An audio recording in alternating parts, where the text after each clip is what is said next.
Dreams without goals remain dreams, just dreams, and ultimately fuel disappointment. Dreams without goals, yearly goals, life goals, daily goals, monthly goals, hourly goals, minute by minute goals. Dreams without goals are just dreams, and they ultimately fuel disappointment. Goals on the road to achievement cannot be achieved without discipline and consistency. It's a gift. 40 years ago, March 27th, 1975, it was 40 years ago, just this past March, I was flunking out of college. I had a 1.7 grade point average. I hope none of you can relate. I had a 1.7 grade point average. I was sitting in my mother's beauty shop. They still call it beauty shops now? What they call it now? Yeah, I was sitting in the beauty parlor. I was sitting in my mother's beauty parlor, and I'm looking in the mirror, and I see behind me this woman under the dryer. And every time she looked up, every time I looked up, she was looking at me, just looking me in the eye. And I didn't know who she was, and I said, she said, somebody give me a pen, give me a pencil, I have a prophecy. March 27, 1975, she said, boy, you are gonna travel the world and speak to millions of people. Now mind you, I flunked out of college. I'm thinking about joining the army. I didn't know what I was gonna do, and she's telling me I'm gonna travel the world and speak to millions of people. Well, I have traveled the world, and I have spoke to millions of people. But that's not the most important thing, the success that I had. The most important thing is that what she taught me and what she told me that day has stayed with me since. I've been protected, I've been directed, I've been corrected. I've kept God in my life, and it's kept me humble. I didn't always stick with him, but he always stuck with me. So stick with him in everything you do. If you think you want to do what you think I've done, then do what I've done and stick with God. Number 2, fail big. That's right. Fail big.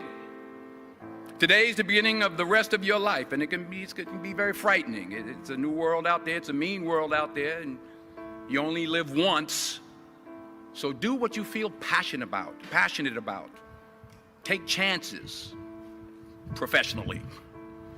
Don't be afraid to fail. There's an old IQ test, was 9 dots, and you had to draw 5 lines with a pencil within these 9 dots without lifting the pencil.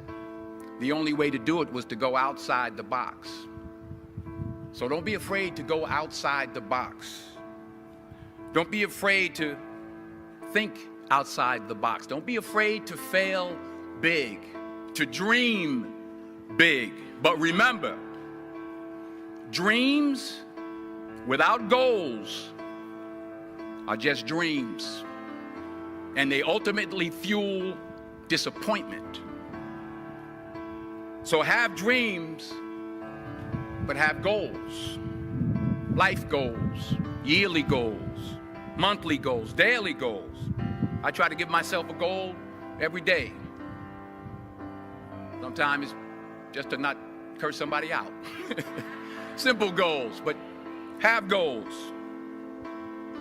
And understand that to achieve these goals, you must apply discipline and consistency. In order to achieve your goals, you must apply discipline, which you have already done, and consistency every day, not just on Tuesday and miss a few days. You have to work at it every day. You have to plan every day. You've heard the saying, we don't plan to fail, we fail to plan. Hard work works. Working really hard is what successful people do. And in this text, tweet, twerk world that you've grown up in, remember, just because you're doing a lot more doesn't mean you're getting a lot more done. Remember that. Just because you're doing a lot more doesn't mean you're getting a lot more done. Don't confuse movement with progress. My mother told me, she said, yeah, because you can run in place all the time and never get anywhere. So continue to strive, continue to have goals, continue to progress. Number 3, you'll never see a U-Haul behind a hearse. I'll say it again. You'll never see a U-Haul behind a hearse. I don't care how much money you make, you can't take it with you. The Egyptians tried it. They got robbed. That's all they got. You can't take it with you. And it's not how much you have. It's what you do with what you have. We all have different talents. Some of you will be doctors, some lawyers, some scientists, some educators, some nurses, some teachers. Yeah, okay. Some preachers. The most selfish thing you can do in this world is help someone else. Why is it selfish? Because the gratification, the goodness that comes to you, the good feeling that I get from helping others, nothing's better than that. Well, one or two things, but nothing's better than that. Not jewelry, not big house I have, not the cars, but it's the joy. That's where the joy is, in helping others. That's where the success is, in helping others. Finally, I pray that you put your slippers way under the bed tonight, so that when you wake up in the morning, you have to get on your knees to reach them. And while you're down there, say thank you for grace. Thank you for mercy. Thank you for understanding. Thank you for wisdom. Thank you for parents. Thank you for love. Thank you for kindness. Thank you for humility. Thank you for peace. Thank you for prosperity. Say thank you in advance for what's already yours. That's how I live my life. That's why I am, one of the reasons why I am today. Say thank you in advance for what is already yours. True desire in the heart for anything good is God's proof to you, sent beforehand to indicate that it's yours already. I'll say it again. True desire in the heart, that itch that you have, whatever it is you want to do, that thing that you want to do to help others and to grow and to make money, that desire, that itch, that's God's proof to you, sent beforehand already to indicate that it's yours. And anything you want good, you can have. So claim it. Work hard to get it. When you get it, reach back. Pull someone else up. Each one, teach one. Don't just aspire to make a living. Aspire to make a difference. So I had to be here. I had to come. Even though I was afraid I might make a fool of myself. In fact, if you really want to know the truth, I had to come exactly because I might make a fool of myself. Now, what am I talking about? Here it is. I found that nothing in life is worthwhile unless you take risks. Nothing. Nelson Mandela said, "There is no passion to be found playing small and settling for a life that's less than the one you're capable of living." Now, I'm sure in your experiences in school and applying to college and picking your major and deciding what you want to do with life, I'm sure people have told you to make sure you have something to fall back on. Make sure you got something to fall back on, honey. But I never understood that concept, having something to fall back on. If I'm going to fall, I don't want to fall back on anything except my faith. I want to fall forward. I figure at least this way I'll see what I'm going to hit. Fall forward. This is what I mean. Reggie Jackson struck out 2,600 times in his career, the most in the history of baseball. But you don't hear about the strikeouts. People remember the home runs. Fall forward. Thomas Edison conducted 1,000 failed experiments. Did you know that? I didn't know that. Because the 1,001st was the light bulb. Fall forward. Every failed experiment is one step closer to success. You've got to take risks, and I'm sure you've probably heard that before, but I want to talk to you about why that's so important. I got 3 reasons, and you can pick up your iPhones. First, you will fail at some point in your life. Accept it. You will lose. You will embarrass yourself. You will suck at something. There's no doubt about it. And I know that's probably not a traditional message for a graduation ceremony, but hey, I'm telling you, embrace it, because it's inevitable. And I should know. In the acting business, you fail all the time. Early on in my career, I auditioned for a part in a Broadway musical. Perfect role for me, I thought, except for the fact that I can't sing. So I'm in the wings, I'm about to go on stage, but the guy in front of me, he's singing like Pavarotti. He's just, and he's just going on and on and on, and I'm just shrinking. I'm getting smaller and smaller. So they say, "Oh, thank you very much, and you'll be hearing from us." So I come out with my little sheet music, and it was Just My Imagination by the Temptations. That's what I came up with. So I hand it to the accompanist, and she looks at it and looks at me and looks out at the director and was like, all right. So I start, I'm going to sing. I'm like, it's just my imagination once again, and then coming away with me. And they're not saying anything, so I'm thinking I'm getting better. So I start getting into it. It was just my running. They say, "Oh, yeah, thank you. Thank you very much, Mr. Washington. Thank you." So I assumed I didn't get the job. But the next part of the audition, he called me back. The next part of the audition is the acting part of the audition. So I'm like, hey, okay, maybe I can't sing, but I know I can act. So they pair me with this guy, and again, I didn't know about musical theater. And musical theater is big, so they can reach everyone all the way in the back of the stadium. And I'm more from a realistic, naturalistic kind of acting where you actually talk to the person next to you. So I don't know what my line was. My line was, well, hand me the cup. And his line was, well, I will hand you the cup, my dear. The cup will be there to be handed to you. I said, oh, okay.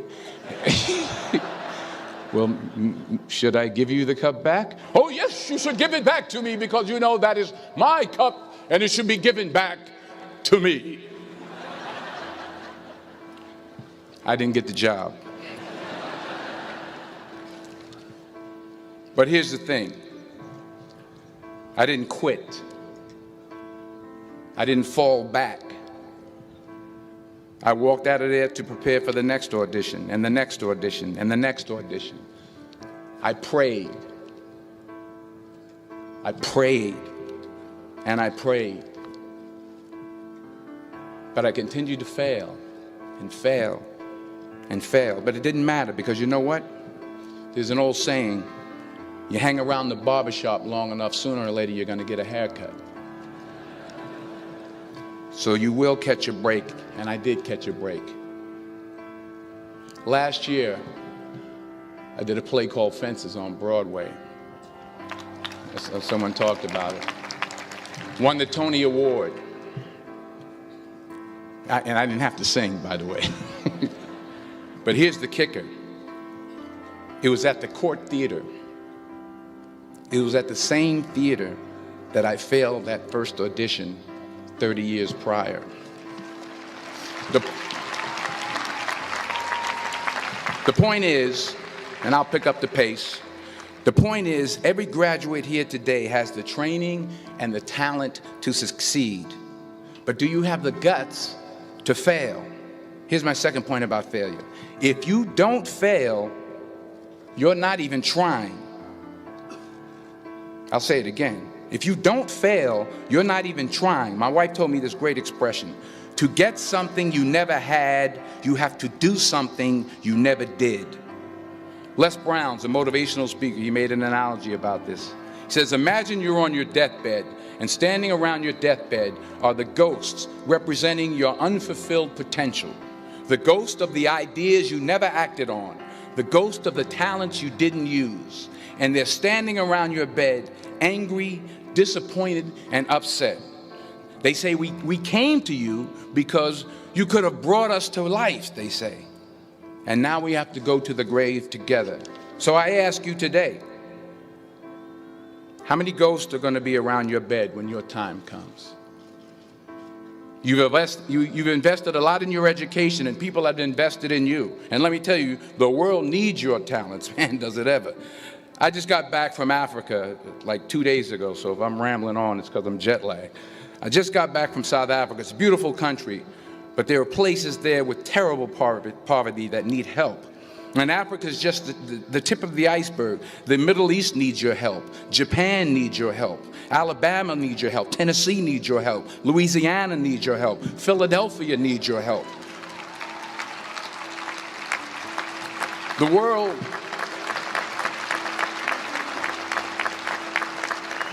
world needs a lot, and we need it from you. We really do. We need it from you young people. I mean, I'm not speaking for the rest of us up here, but I know I'm getting a little grayer. We need it from you, the young people, because remember this. So you got to get out there. You got to give it everything you got, whether it's your time, your talent, your prayers, or your treasures. Because remember this. You will never see a U-Haul behind a hearse.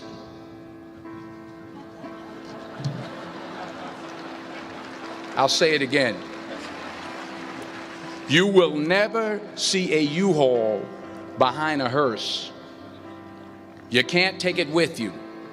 The Egyptians tried it, and all they got was robbed. So the question is, what are you going to do with what you have? I'm not talking about how much you have. Some of you are business majors. Some of you are theologians, nurses, sociologists. Some of you have money. Some of you have patience. Some of you have kindness. Some of you have love. Some of you have the gift of long suffering. Whatever it is, whatever your gift is, what are you going to do with what you have? All right, now here's my last point about failure. Sometimes it's the best way to figure out where you're going. Your life will never be a straight path. I began at Fordham University as a pre-med student. I took a course called cardiac morphogenesis. I still can't say it. Cardiac morphogenesis. I couldn't read it. I couldn't say it. I sure couldn't pass it. So then I decided to go into pre-law, then journalism. And with no academic focus, my grades took off in their own direction. Yeah, down. I was a 1.8 GPA one semester, and the university very politely suggested that it might be better to take some time off. I was 20 years old. I was at my lowest point. And then one day, and I remember the exact day, March 27th, 1975, I was helping my mother in her beauty shop. My mother owned a beauty shop up in Mount Vernon. And there was this older woman who was considered one of the elders in the town. And I didn't know her personally, but I was looking in the mirror, and every time I looked at the mirror, I could see her behind me, and she was staring at me. She just kept looking at me. Every time I looked at her, she kept giving me these strange looks. So she finally took the dryer off her head and she said something I'll never forget. First of all, she said, "Somebody give me a piece of paper. Give me a piece of paper."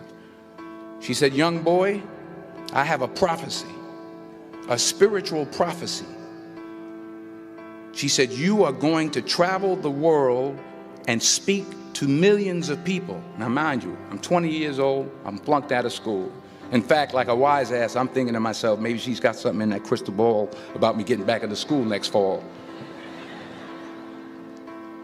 But maybe she was on to something, because later that summer, while working as a counselor at a YMCA camp in Connecticut, we put on a talent show for the campers. And after the show, another counselor came up to me and asked, have you ever thought about acting? You're good at that. So when I got back to Fordham that fall, I got in and I changed my major once again for the last time. And in the years that followed, just as that woman prophesied, I have traveled the world and I have spoken to millions of people through my movies. Millions who up till this day couldn't see me, who up till this day I couldn't see while I was talking to them, and they couldn't see me. They could only see the movie. They couldn't see the real me.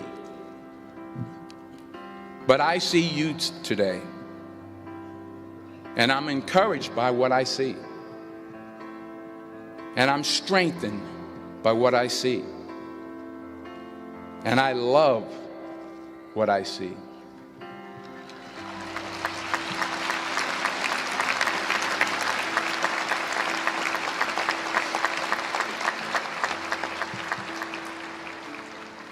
One more page, and I'll shut up. Let me conclude with this one final point, and actually the president kind of brought it up. It has to do with the movie Philadelphia. She stole my material. Many years ago, I did this movie called Philadelphia. We filmed some of the scenes right here on campus. Philadelphia came out in 1993. Most of you were probably still in diapers. Some of the professors, too. But that cracked me up. But it was a good movie. Rent it on, what do you call it, Netflix. It's a good movie. Rent it. I get 23 cents every time you rent it, please. Rent it. True. Parents up there, rent it. Netflix, please. Tell your friends, too. It's about a man played by Tom Hanks who's fired from his law firm because he has AIDS. He wants to sue the firm, but no one's willing to represent him until a homophobic ambulance chaser lawyer, played by yours truly, takes on the case. In a way, if you watch the movie, you'll see everything I'm talking about today. You'll see what I mean about taking risk or being willing to fail. Because taking risk is not just about going for a job. It's also about knowing what you know and what you don't know. It's about being open to people and to ideas. In the course of the film, the character I play begins to take small steps, small risks. He very, very, very slowly begins to overcome his fears. And I feel ultimately his heart becomes flooded with love. And I can't think of a better message as we send you off today. To not only take risks, but to be open to life, to accept new views, and to be open to new opinions, to be willing to speak at a commencement at one of the best universities in the country, even though you're scared stiff. While it may be frightening, it will also be rewarding. Because the chances you take, the people you meet, the people you love, the faith that you have, that's what's going to define you. So members of the class of 2011, this is your mission. When you leave the friendly confines of Philly, never be discouraged. Never hold back. Give everything you got. And when you fall throughout life, and remember this, fall forward.